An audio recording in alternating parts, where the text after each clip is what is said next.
Hey everyone, and welcome back to the channel. Today, we're embarking on an incredible journey into the heart of the Jordanian desert, to a place that looks like it was plucked straight from a fantasy novel. We're talking about Petra, the legendary Rose City. But we're not just here to admire its stunning beauty. We're going to dig deeper, literally, to uncover the hidden genius that allowed this magnificent city to not just survive, but thrive in one of the most unforgiving environments on Earth. This is the story of Petra's secret engineering, a tale of human ingenuity that will absolutely blow your mind. So, grab your explorer's hat and let's get started. When you first walk through the Sikh, that narrow, winding gorge that serves as the grand entrance to Petra, and you catch that first iconic glimpse of the treasury, it's a moment you never forget. The sheer scale and intricate detail of this facade, carved directly into the red sandstone cliff face, is breathtaking. For centuries, people thought it was a royal tomb or a place to store treasure. Hence the name, Al-Khazne, or the Treasury. But Petra is so much more than just this one famous building. It was a bustling metropolis, a major hub for trade routes that connected Arabia, Egypt, and Syria. At its peak, it was home to tens of thousands of people. Now, stop and think about that for a second. A massive city, bustling with merchants, travelers, and citizens right in the middle of a desert. The big question, the one that puzzled historians and archaeologists for years, is how? The answer lies not just in what you can see, but in what's hidden. The real secret to Petra's success was its absolute mastery of one precious resource: water. The Nabataeans, the brilliant Arab traders who built Petra around 300 BC, were water wizards. They understood their environment better than anyone. The region around Petra gets very little rainfall, but when it does rain, it's often in the form of intense, violent flash floods. Most would see this as a destructive force, a problem to be avoided. The Nabataeans saw it as an opportunity. They developed an incredibly sophisticated system of dams, cisterns, channels, and pipes to capture, store, and distribute every single drop of that rainwater. Imagine this. As rain fell on the mountains and plateaus surrounding the city, it would be funneled into a network of channels carved into the rock. Some of these channels are still visible today if you know where to look. They cleverly directed the rushing water away from the city center to prevent flooding, while simultaneously guiding it towards hundreds of underground cisterns. These cisterns were massive storage tanks, carved deep into the sandstone, capable of holding millions of gallons of water. This stored water would be enough to sustain the entire city's population, their animals, and even their gardens through the long, dry months.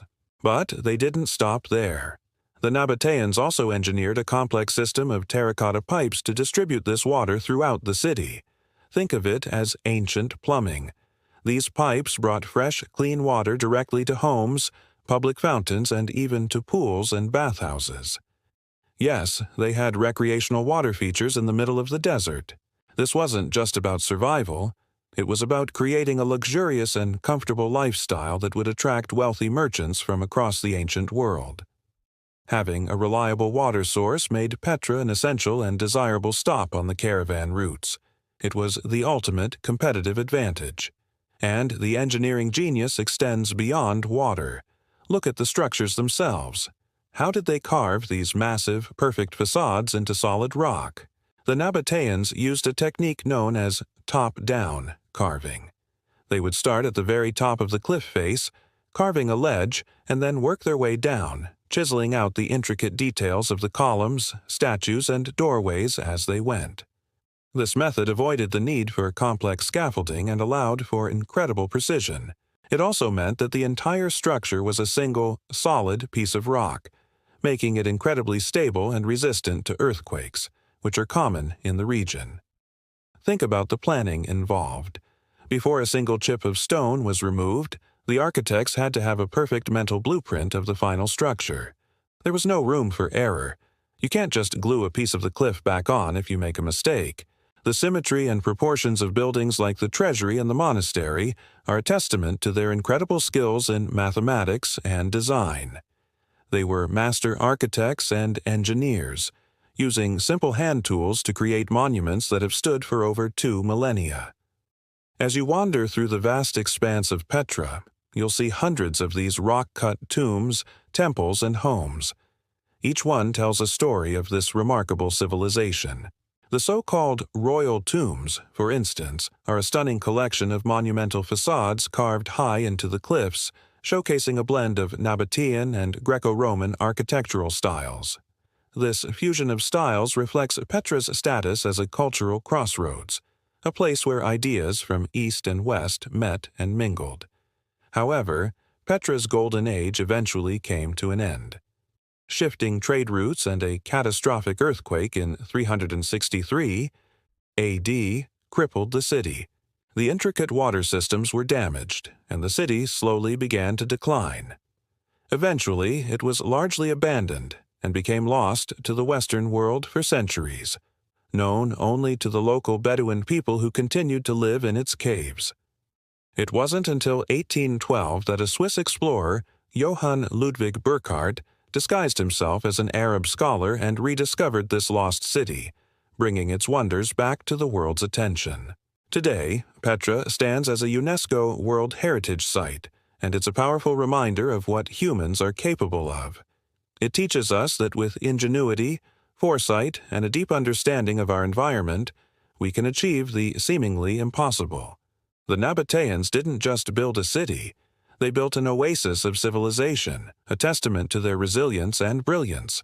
They turned the desert's greatest challenge, the scarcity of water, into their greatest strength. So, the next time you see a picture of Petra's treasury, I hope you'll remember that the most incredible part of the story isn't just what's carved on the surface. It's the hidden network of channels and cisterns, the brilliant engineering, and the visionary planning that allowed a city of rose-red rock to bloom in the desert. It's a true wonder of the ancient world, and a lesson in innovation that still resonates with us today. Thank you so much for joining me on this deep dive into the secrets of Petra. What part of its ancient engineering fascinates you the most? Let me know in the comments below. And if you enjoyed this journey into the past, please don't forget to hit that like button, subscribe to the channel, and ring the notification bell so you won't miss our next adventure. Until next time, stay curious.